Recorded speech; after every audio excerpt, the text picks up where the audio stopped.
Hey, Heidi Ho there, Junior Rangers, and welcome once again to that exciting and fun-filled fireworks festival of a show, Simple Groundwork and Diorama Techniques.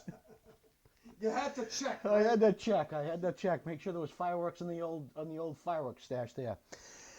My cameraman behind the lens today is the infamous, seldom copied yet many times duplicated, the old clam bake Dave. What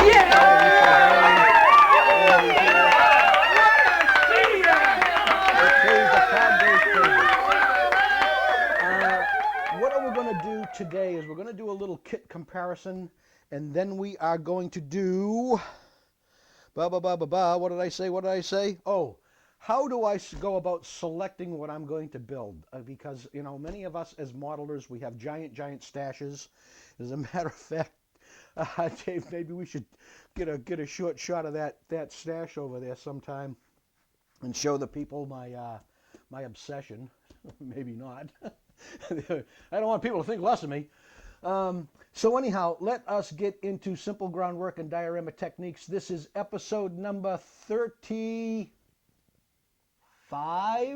Five, right? Yeah. If we're wrong, come down here, bring Martha the shotgun, the pickup truck, the 105 millimeter howitzer, and straighten us out. This is your duty. I give it to you.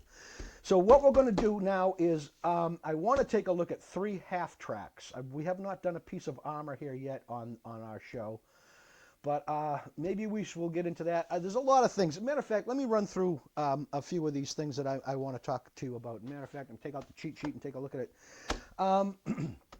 For the train guys, I would like to take a complete car and enhance it for you so you can see that process of taking a built car, a assembled car out of a box and enhancing that along with your engines and stuff. I was going to go to a tarp and paint it and bring the whole entire tarp up for you with the base on it, because I did that a long time ago in like episode 2 or 3. It was a long time ago. But I got possessed recently, and I had a student over, and I was showing him the tarp. So the tarp is gone. Oh, here's something to talk about right now. You know how I am obsessed with telling you to stir your paint and do your PBM. Listen, there's a few things out there written on the net that says throw a couple of BBs into your paint bottle and shake them around. Well, listen. If the paint in the bottom of your bottle is thick, you can throw 90 trillion BBs in there, and I don't give a crap. It ain't going to do nothing. Stir your damn paint. Take the BBs out of your paint, stir your paint. Stir your paint. Say it a million times, stir your stinking paint. There's a lot of information out there that is getting clouded. That's not a good word. Getting clouded. It's just pure junk. It's not good advice. Like dipping your decals completely into water. I've done the decal system with you now, and dipping your decals in water. It's just it's old school. Even the decal manufacturers are not getting their instructions right. You know, I told you put that drop of water down, put the piece on top, let it wick through the back, slide your decal there. No wicking of your adhesive under your image of your decal. So there are a few little things like that. I would like to do for the train guys a complete buildup of a portal, of a tunnel entrance and things like that with a rock face, the retaining wall, some scenery. I would like to do a complete vignette with figures. We've never touched on figures here. As a matter of fact, maybe we'll get into figures in 36 or maybe later on here in 35. What else? Finish up starting. Oh, we will get into that C-47 later on today too, and see if we can start to get that up to a point where we can start to complete that. I'd like to do a spaceship for you. I'd like to build a boat for you. I'd like to build a warship for you, but I'd like to build a warship for you when we get a little bit more advanced into the aftermarket product techniques. I'd like to build a whole ship with you and put the photo etch railings on, the photo etch stairwells and things like that. So there's a lot to come here on simple groundwork and diorama techniques. But first, let's get into this and let's take care of this, because I could ramble on and ramble on and ramble on with this forever. So what we're going to do now is we are going to take a look, and I'm going to kind of show you the progression of technology throughout model building. And we will start with this right here. Right there. Now you tell me if I got a glare or no glare. Looks good? All right. Let me put on some eyes so I can see this. This kit right here says copyright 1966 and 1972. My particular example here, I believe, is from, this is the 66 box art. But first of all, we get the box. Let's just, little run through the whole thing. We get the box art, but this here is not box art. This is back in the day when they used to take pictures of the completed model. Now, here's what happened with this. And this is another one of those PC gone awry stories. I want to say the Truth in Advertising Act was passed about back then. I'm guessing at this. I could be totally telling you a pirate radio fact, but this is I'm pretty sure that this was what happened. The Truth in Advertising Act, what it did is it changed the way you could present a model box. In other words, you could not, and we will use this as an example, you could not show the model completed with dry brushing and weathering techniques, which this is obviously done. And you can see the streaks, you can see the things like that. It's also on a base. Now, what that foolish act did is it didn't allow you to build the model the way I have been teaching you how to do. In other words, we would put this kit together, we would paint it olive drab. That's it, you're done. That's what the instructions tell you to do. They give you tips on weathering, they give you tips on enhancing, but they don't give it to you solid enough where you could maybe do something with it. It just gives you a hint, a subtle suggestion of that. So then they went to, and hang on 1 second, I will be back in 2 seconds.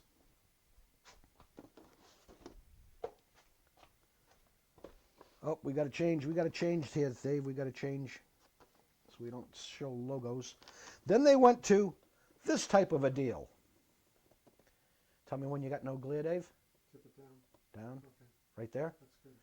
Then they went to this type of a deal where they started to do box art again, where they actually drew a picture. Now, the picture, because it was a drawn picture, an artist's picture, you could enhance, you could weather, you could streak, you could beat it up, you could blow it up, you could burn it down, which made no sense. You show the built model enhanced, but you can't weather it, but you can draw a picture and beat the crap out of it.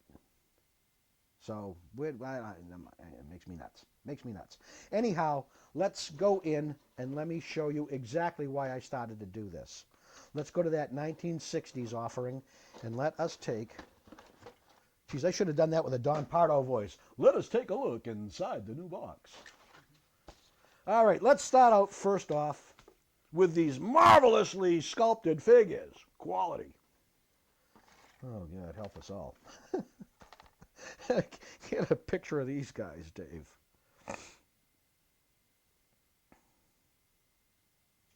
Got them? Now you can see that these are solid molded figures. Let me turn them around. Hit the back.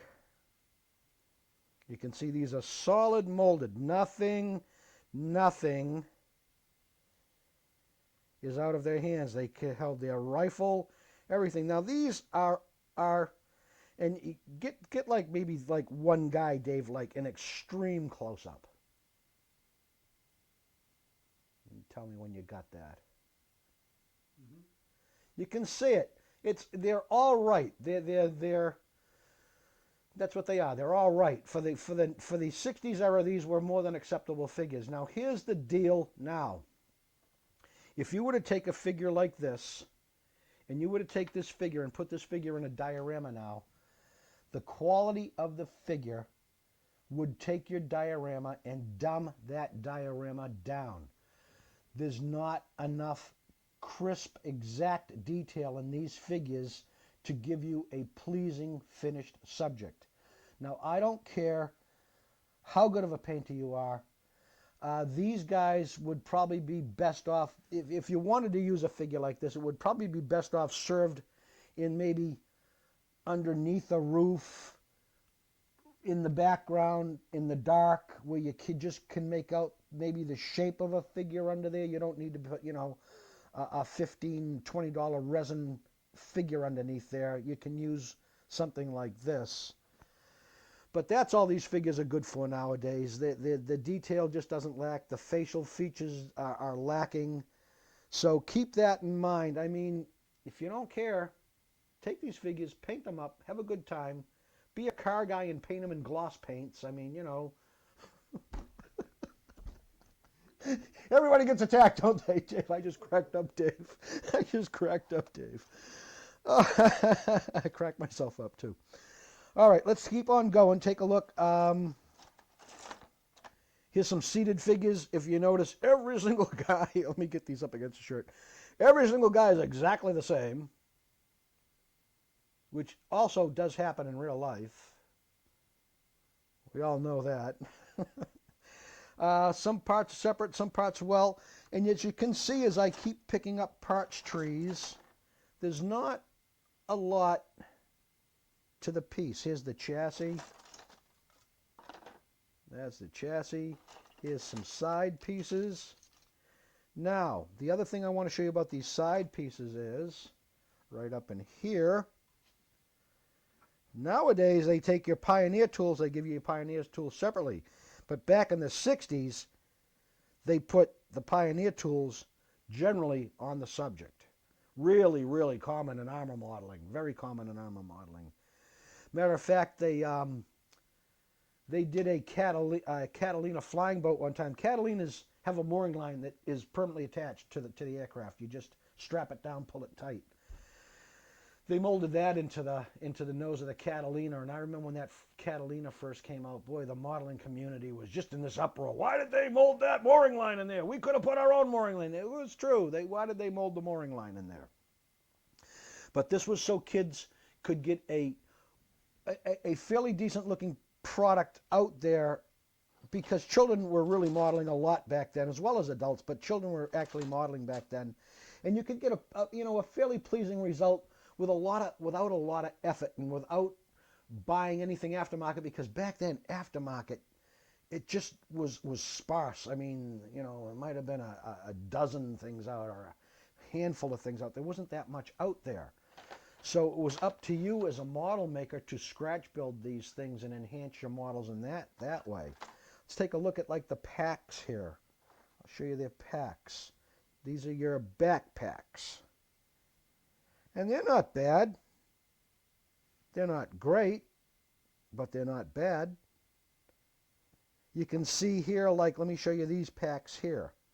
These packs here are molded with the straps across the packs, which is not bad. That's to my advantage. I could take that and paint that and make that very convincing.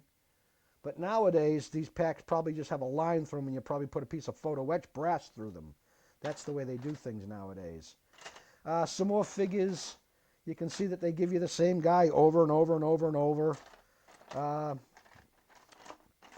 And just, the other thing is they give you what we call rubber band tracks. See that? Just a flexible plastic track that you take the two ends here and you clip these inside. The thing is, when these go around, and you can see it, there's no sag to the track. So when they sit on the top of the bogey wheel, they should sit on the top of the bogey wheel, and they should have a little dip between the bogies.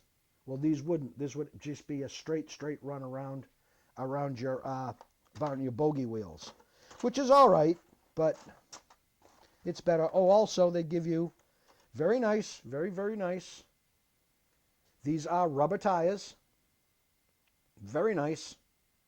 They have a seam running through the top of them, which needs to be taken out. Oh, as a matter of fact, looks like somebody started taking out that seam right there. If you can see that. Hold it in place. Hold it right there. You can see the difference between the two tires? Yeah, you can see how somebody started to sand that out. These do sand out pretty easy. I've used these before. Matter of fact, I think I've probably built this kit like 3 or 4 times. This is one of my favorite kits when I was a kid. And I might have been 11, 12 building that, something like that. Decals, pretty good. They're actually, these decals are starting to yellow. Oh, here's a tip, folks. Here's a tip for you. If you get a decal that starts to yellow on you, and you really want to use those decals, they look like they're in fine, they look like they'd work, they'd adhere okay for you. Believe it or not, I had it. Did I had it. Did I clean it up? I think I did clean it up. Anyhow, what I found was they're in a restaurant, sometimes they have these plastic inserts where you take something and stick it in between the insert, and then it sits at an angle, and you can read the advertisement for like desserts or whatever the case may be.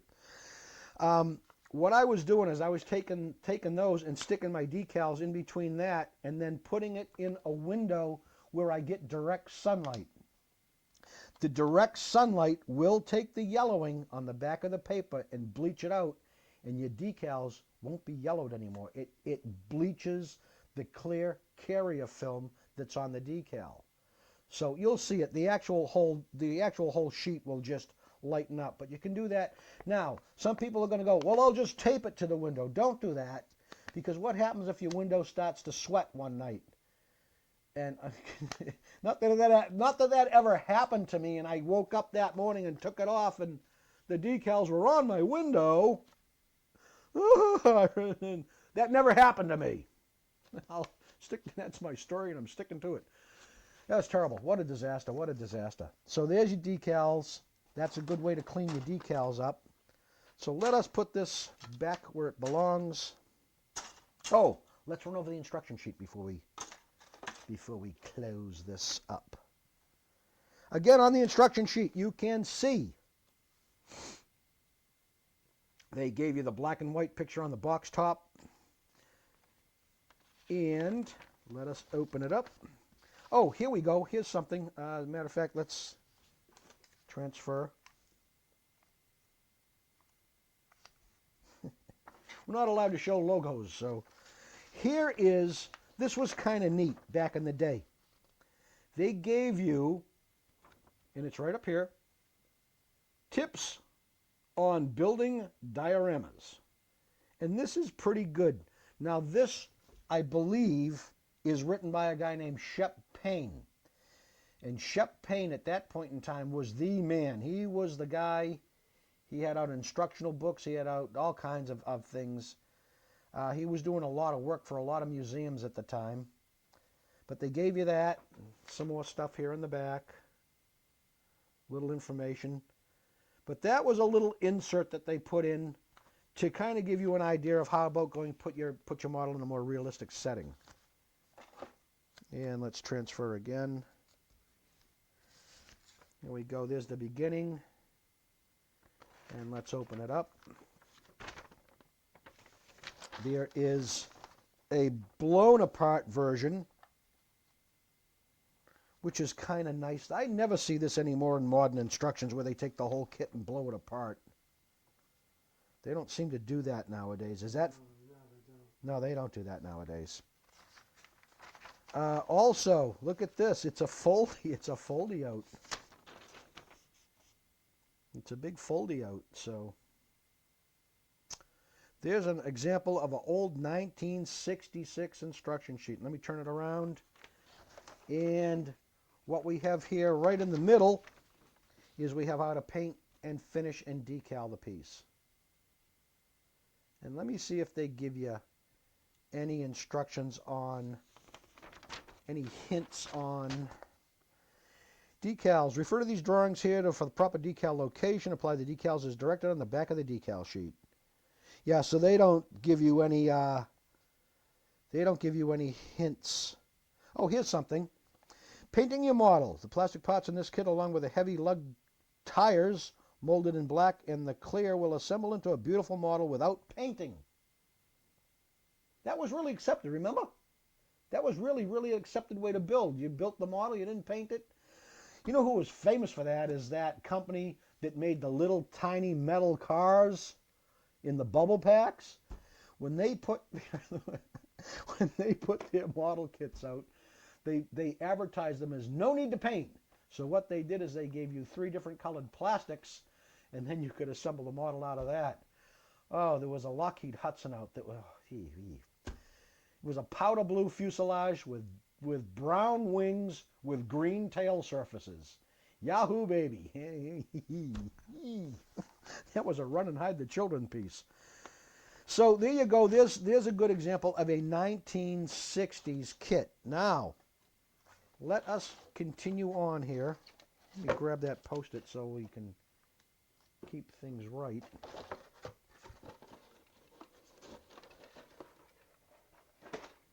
Okay, let's go over here now. Now, this particular manufacturer has not given me a date on their sheet, but I want to say this is either late 70s or maybe early 80s. I'm totally guessing at this. There's probably some guy sitting out there going, no, it came out in June 5th at 3:30 in the afternoon in 1971. Some guy will know. Some guy will know. Believe me, somebody will know.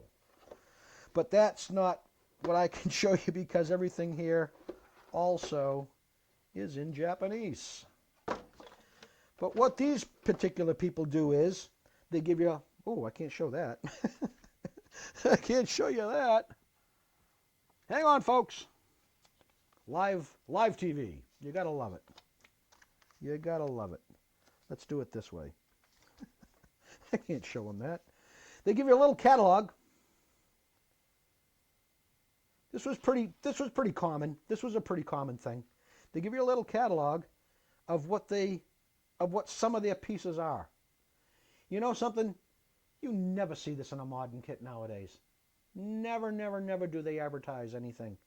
And you know, I think personally, this is one of the contributing factors to the downfall of model building. There's no promotion of this hobby. You've never seen when was the last time you saw a commercial on TV for a model to build a model kit?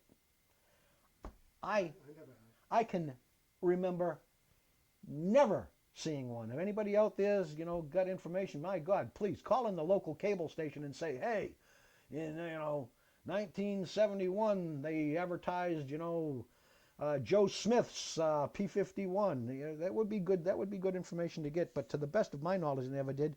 And every Christmas time, the only thing that I can remember is there's a particular hobby shop in this area that runs an ad for maybe 2 months, and that's what you see about model making.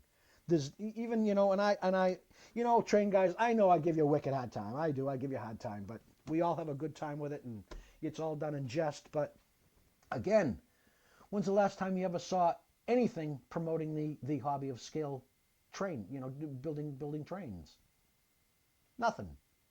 Once in a while you might see a radio controlled commercial for maybe an electric car or an electric helicopter. When do you ever see anything? Dave flies rockets constantly. When have you ever seen a commercial for rockets? Never. Building balsa planes. Never. That too is becoming a real lost art, really a lost art. So, take it for what it is, but here's something that you just never see in kits any longer is promoting their own product. Sometimes they will do it, they'll give hobby shops posters with the new stuff out, and you hang those up, but I've noticed owning a hobby shop as long as I did, people don't look at that stuff. They walk in, hey, how you doing? They walk right past everything. They don't look at nothing. Let's take a look at the instructions. The instructions have a black and white of the model box. And again, let's flip this around, Dave. And you can see everything written is in Japanese. So this has got to be an early example of this company's stuff. It's got to be. Because later on down the road, this company did put things in English. A lot of stuff in English. They give you a separate sheet for all your parts, which is common nowadays. They do this. They've been doing this for years. You get a parts breakdown. Got that? And then on the other side, they give you your decal placement. And probably some painting. I would say there's probably some painting instructions on this, but obviously written the way it is, you better have good reference. That's something I'm going to talk about next. And then let's go into the actual sheet itself. And, oh, is this a foldy out too? Yeah, this is a big foldy out.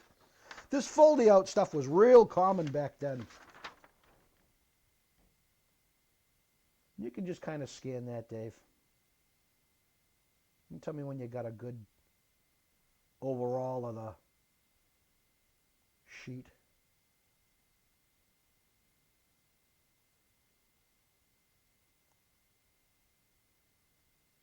Not bad. Turn it around. Here's the other side.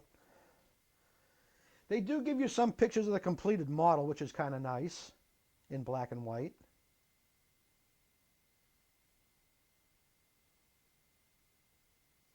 Okay. And now we come to the era of putting everything in a plastic bag. They take all their parts and put them in plastic bags. Now, because this is an older kit, I really don't want to pop these bags, but I am going to because let's show you these. You can see the bags open pretty easy. This is pretty standard. That's a pretty standard thing. You don't have to fight with the bags. But this is what I want to show you now. They have gone from the solid figures into a more figure that's in pieces, which give you, here's what the deal is between solid figures and figures that are in pieces. A solid figure, because of the molding process, you can't get real exact detail. In other words, come up more to me, Dave, more up in this area here. What I'm talking about is back in the 60s, when you did this collar from my neck to my collar and coming down, this here was a solid piece that joined.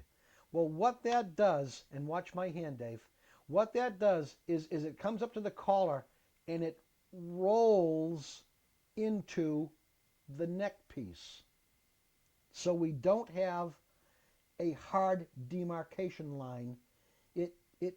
Because it's molded in one piece, everything flows together. So you don't get a hard, crisp line between, we'll say, the collar and the actual flesh of the neck. That's what taking a figure and breaking a figure down into pieces accomplishes. You can now maybe take, and come back up to my neck, Dave, you can now maybe take this neckline, hollow this neckline out, and then take the head and drop the head into the neckline. That would give you a hard line demarcation around your neck. So that's the advantage of figures in pieces. They get a little more detailed. Let's see what else. Here's the breakdown. Now you can see here, I don't know if you can film through the plastic, Dave. Are you able to get through the plastic? Right up. Yeah, for the most part, yeah. Now you can see, instead of them giving you the entire side in one piece, you can see that this piece right here is just the front of the cab section with your door hole. See that? And now if I can find the rest of the, yeah, here's the rest of the bed right here. They give you this side here. The interior is in more pieces. And all it really is they've just taken this and broken this down into more pieces, but with better detail. Now, like I said on the early figures, because of the molding process, the figures are a little bit inferior. I don't want to say they're trash, but to our standards nowadays, they're very inferior figures. And when you take an inferior figure and you put it with modern material, you do not get the detail that is required, and it can take the whole piece and dumb the whole piece down. I think I told you that story about the guy that did the Normandy beach piece. It was a great idea. He had the guy running up the beach, went up the slope, and then he had the cemetery up on top. It was a really great idea, but man, he used figures from this era, from that 60s era, and the whole piece was just I'd like to be kind and say, but I'm going to say it. You know me. It was junk. It was just junk. It was just not pleasing to look at. But it was a great idea. So because of his choice of using an inferior figure in a pretty well done groundwork piece, it took that piece and just trashed it. It's like when you use a bad tree. My God, I've seen this so many times in dioramas. Everything's beautiful. Faces are nice. Figures are nice. Weathering is nice. Your landscaping's nice. All this stuff is nice. And then you went outside and you took, some choke cherry plant, ripped it out of the ground, turned it upside down, and there's your tree. It's a mess. It's a mess. It takes the whole piece and dumbs the whole piece down because you choose to use one lousy tree. You following what I'm getting, students? Are you getting what I'm saying to you? Now, again, if this extensive detail is not important to you, pull out those 60 kits and build like a freak. I mean, rock and roll. Don't paint, glue things on upside down. Have a grand old time for yourself. This is what model making is all about. You should be able to sit down and enjoy yourself. But for those of us that build historically correct, that have the obsession to build historically correct, these standards are not acceptable. These are just not acceptable standards today. So the other little thing is, the reason of giving you all these separate pieces is this is kind of cool. They give you the door pieces, and the door pieces actually have detail on the interior. So you could take these doors and maybe open these doors up and look inside your cab now. Whereas before, the option to look inside the cab would have had to been cut the pieces out of the solid and open them up, which a lot of guys did. A lot of guys did. Oh, the other thing that I really like is, look at this. It's all dried up and gone to the happy glue hunting ground. But they also gave you little tubes of glue. I never used this glue. I'd have no idea if it worked or if it didn't work, but they always gave you a little tube of glue, which was kind of cool. That's kind of cool. All right, let's get rid of that. Don't forget your instructions. Do not forget the constructions. Let's start a new word here on Simple Groundwork and Diorama Techniques. No longer are they instruction sheets, students. We're going to start calling them construction sheets. And when people hear you talk and you say, yeah, I was looking at my construction sheet, they'll say, hey, you're watching that whack job Bill Grigg on Simple Diorama Techniques with his crazy clam bake cameraman. His possessed clam bake cameraman. 555 clam bakes under his belt last year. 56. 56. Sorry, Dave. All right, be right back, kids. Be right back. Now, boy, I wish we had 2001 music because I'd bring it up. Dun, dun, dun, dun. But we don't. All right, where's my logo? Cover up the logo. Cover up the logo so we get a no-go on the logo. Here is the new, this stuff is, no glare? Okay. what I did here, folks, is I don't like to take my plastic off my kits, so I just cut the plastic out of the back and did it like that. But here is the new stuff. Most always, what the heck kind of English is that? I don't care, I'm going with it. Most always they do because we done. Figure that one out. Most often, what they do is they give you now a really, really well-drawn piece of box art. Very, very nice. It's very, draws you to the piece. Very, very nice. And I don't know where that truth in advertising is here, but, I believe it's more acceptable when you do a box art piece. So, but these are called smart kits, and they are. Whoever designed these kits is obviously a model builder. They go together the way a model should go together. Remember, I always told you on your construction sheet, I always said your construction sheet is just a guide to parts placement, but not building order. Remember I said that all the time? These kits here, it is, what's the word I want to use? I use a word growth word. It behooves you to follow the instructions step by step in these kits, because a lot of times, if you choose to, let's say, skip to step 3 before you do step 1, guess what? Step 3 might not fit when you get to put things together. Oh, I see I had to put that inside where it told me on step 1. I mean, you can change things up. Advanced modelers can change things up always. There's a more logical approach to constructing the kit. But most times on these kits here, follow the instructions to the letter of the law. There is one company, they do black and white boxes, just black and white. So you kind of get an idea what I might be talking about. Boy, if you don't follow those instructions, step 1, step 2, step 3, step 4, you are doing yourself a real disservice. You must follow the building order. Matter of fact, I think there's even a tag on one of them that says, modelers, please follow the instructions step by step for proper building, for proper construction, I think is how they word that. But anyhow, I think what I'm going to do with this is just kind of maybe turn the box around and show you this without actually having to go through the actual kit itself. Let me get this up a little bit higher so we defeat that logo as we turn this around. But here's what I want you to see. And Dave, I think the best thing for you here is to just kind of scan around the box. And if I could, maybe I can lean in over here. I'm going to move it over a little bit, Dave. Right over here.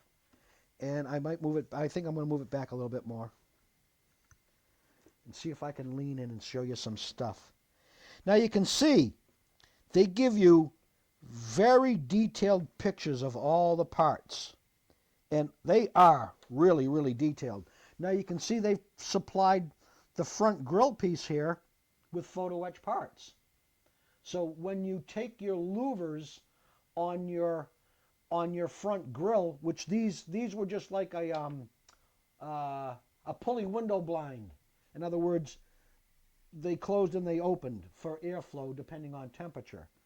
Well, what happens if you did this in the old 60s kit? Let's say you chose to cut your louvers open in the old 60s kit. Well, as you open those louvers, those in real life would be like this thick. Well, we all know that that's not the case. We all know they're little thin pieces of sheet metal. So if you took and you chose to alter your 1960s kit, you'd have to go into those cooling grills, cut them all out individually, sand the edges to scale thickness, and then reinstall them. Obviously, you could cut them out and not sand the scale thickness. I mean, but if you build like I build, and you build like a lot of advanced model makers build, you would thin those grills. But you can see there's just so much more added detail. They even give you, look at your exhaust. Your whole exhaust system is one separate piece. back in the 60s, back in the 70s, that would be molded right to the chassis, right onto the chassis. When you require, good painting. Now, why am I so, I don't know what word to use. Why am I so, I don't know what word to use. Why is separate pieces to your advantage? Well, this is the deal. When you have separate pieces like this, like we'll take like even these bogey wheels. See how they took the bogey wheels and made the bogey wheels several pieces? Okay? Why am I such a proponent, there's a good word, why am I such a proponent of separate pieces? Oh, let's show them also, Dave, this side here too. Let's show them this side. Let me get rid of that logo and show them that side. How neat is that? They actually give you the color schemes and the color choices and the decals right in the side of the box, so as you purchase the kit, you know exactly what you're getting in this kit. Now, back in the 70s, 80s, 70s, 60s, it might say markings for 3 vehicles. It might say like markings for the 101st Airborne, the 82nd Assault Team, and, well, I think 82nd was Airborne too. It would just give you a listing. It would never give you anything out on the box to tell you what it is. But why am I such a proponent of separate pieces? Here's the deal. You could take that exhaust system and you could make that exhaust system look really very realistic because you can paint it by itself. In other words, it's not attached to the chassis, so therefore I'm able to take that and paint it maybe in a rusty brown, put some oil paint into my enamel paint, stipple that on, give it a little rusty effect, go in with maybe some weathering powders, give that a more rusted effect, give it a little dry brush, a little filtering, a little oil wash, and you can make that exhaust truly look like an exhaust. Now, why is this important to scale modeling? Well, first of all, it gives you a very detailed, very authentic piece. If you don't care about that, then who cares what quality you build? It doesn't make any difference. And truly, folks, listen, to everybody out there, as just a model builder, it doesn't make any difference if you're building these high-tech kits or you're building the stuff out of the 60s. As long as you're building and as long as you're enjoying what you're doing. That's the big thing here. Everybody that I know does want to progress as a model maker. They want to improve their skills and get better and better and better.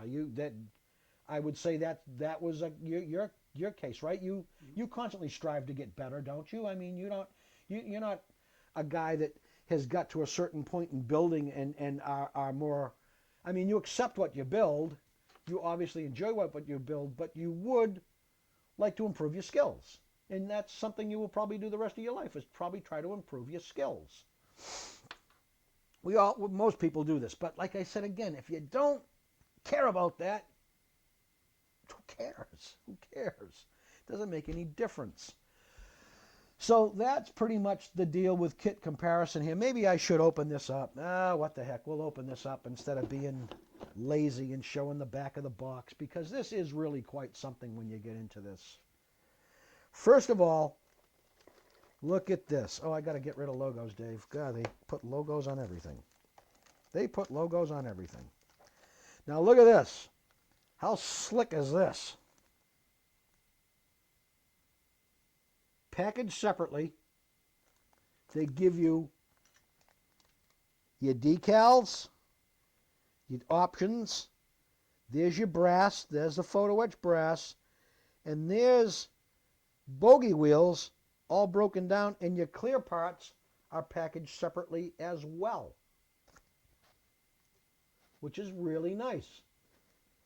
Keeping those clear parts away from all the other parts lessens the possibility of having scratches on the plastic that you will have to sand out and things like that. So that's really nice. Then we get into the parts in the bags here again, all separately bagged. But And if you could see this up close, and I could show you these two cab parts between the Japanese offering and this, which I believe is a Chinese or Korean offering. I'm not sure exactly who this company is. But the level of detail in these parts is outstanding. A lot of it has to do with the modern molding processes that we have. Back in the 60s and the 70s, everything was cut into a steel mold. Steel molds were probably put on a CNC or a big Matsura machine with a multi-cutting heads. I believe a lot of stuff too was done by hand. If I remember somebody saying they were tweaking the molds and they were doing it with special tools by hand. Nowadays, we do not mold kits in steel molds any longer. Now they're in rhodium, beryllium, and copper. The ones that are in copper, I've said this before on the show, the ones that are in copper just give you detail through the roof. But the problem with a copper mold is you get about 300,000 to 500,000 shots out of the mold, and the mold is junk. It just decays. It's not like an old steel mold. They're still molding Frankenstein, the original Frankenstein from the 1950s. They're still cranking that mold from the 50s, and you're still getting a great, great piece in that big 1/8 scale Frankenstein.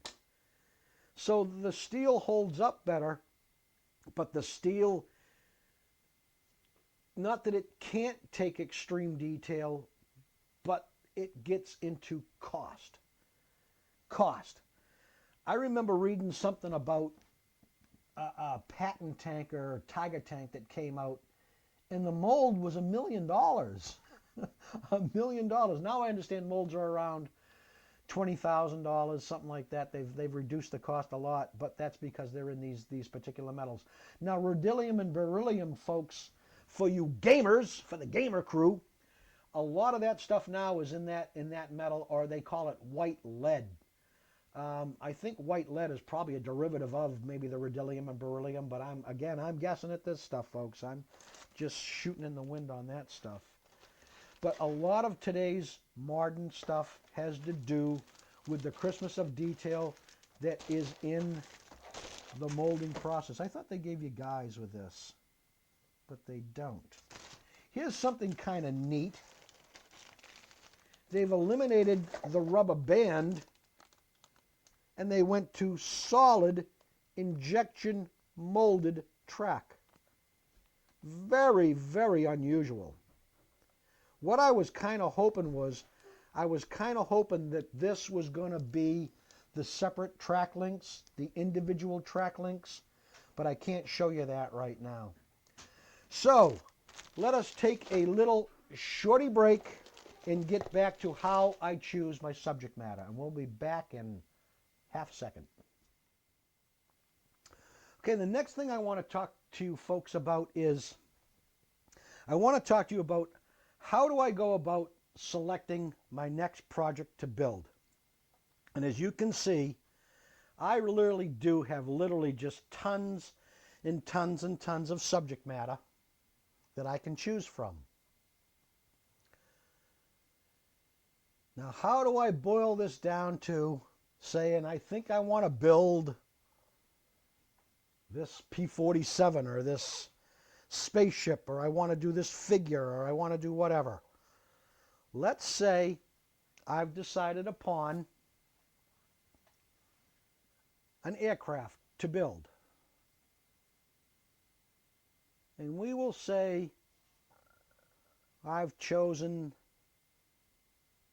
whatever. And as soon as you get that, Dave, you let me know. You want the books? Yeah, I might as well do the books too. And I'll just kind of... Okay, I got the books. Hello, hello, hello. And we'll come back over here.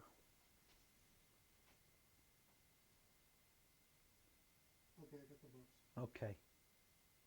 And I would say probably cut and come back onto me, huh? Okay, now you've seen the choices here. And really, folks, I mean, I really do have to confess. There's kits beside clam bake, There's kits over there. There's kits vastly. There's a lot more to this shop than we ever shoot here. There's kits over there. There's kits on the back wall. There's kits on the side wall. There's kits all down this wall. There are kits on that back wall, which mainly contains figures and armored vehicles. There's my personal stash in the middle of the room, which is a multitude of things: spaceships, aircraft, figures, armor, rockets, boats. The Mayflower sits up there. And then you can see Dave took a shot of that one book rack. But if you remember back in one episode, we actually went over to my book rack and I actually showed you all my reference material. I don't remember what episode that was, but we did do that. How do I choose what I'm going to build? I might get, let's go right back up here and we'll go right up here, Dave. We'll come right up here. Okay. And let's say I choose to build this, let's do this one. I choose to build the Empire Strikes Back Snowspeeder. Okay? Let's say I choose to build that. Well, what I want is, let's say I want to build it correctly out of the movie. Now, what I would need is I would need some reference material out of the movie if I wanted to build it movie correct. So I go and check. And lo and behold, guess what? I don't have a lot of information on that Snowspeeder to build it correctly. So then I change my mind, okay? And then I come to, and I might say I want to build, and come on up, Dave. And I might want to build, Creature of the Black Lagoon. That's got me all warm and fuzzy.